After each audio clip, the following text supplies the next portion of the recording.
ഭൂകമ്പ സാധ്യതാ മേഖലയായി വിദഗ്ധർ കണ്ടെത്തിയ അടൂർ കരിമലയിൽ അനധികൃതമായി പ്രവർത്തിക്കുന്ന കരിങ്കൽ ക്വാറി നാട്ടുകാരിൽ ഭീതി ഉളവാക്കാൻ തുടങ്ങിയിട്ട് നാളുകൾ ഏറെയായി. പരിസ്ഥിതി അനുമതി പോലും ഇല്ലാത്ത ക്വാറി യാതൊരു സുരക്ഷാ മാനദണ്ഡങ്ങളും പാലിക്കാതെയാണ് പ്രവർത്തിക്കുന്നത്.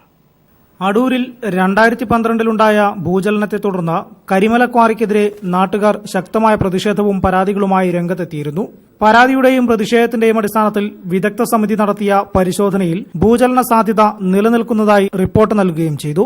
എന്നാൽ ഈ റിപ്പോർട്ടുകൾക്കെല്ലാം ഒരു വിലയും നൽകാതെ പാരിസ്ഥിതി അനുമതിയും ഇല്ലാതെ ഇപ്പോഴും ഈ ക്വാറി സുഗമമായി ഇവിടെ പ്രവർത്തിക്കുന്നുണ്ട്. യാതൊരു സുരക്ഷാ മുൻകരുതലുകളും ഇല്ലാതെയാണ് ഇവിടെ പാറ പൊട്ടിക്കുന്നതും. കരിമല ക്വാറി പ്രവർത്തിക്കുന്നതിനാവശ്യമായ അനുമതി തേടിയുള്ള അപേക്ഷയൊന്നും ഇതുവരെ നൽകിയിട്ടില്ല എന്നാണ് നാട്ടുകാർ പറയുന്നത്. അതുകൊണ്ട് തന്നെ ഈ വിഷയത്തിൽ ഉടൻ നടപടിയെടുത്തില്ലെങ്കിൽ ശക്തമായ സമരത്തിന് തയ്യാറാവുകയാണ് നാട്ടുകാർ. News bureau, Pathanamthitta.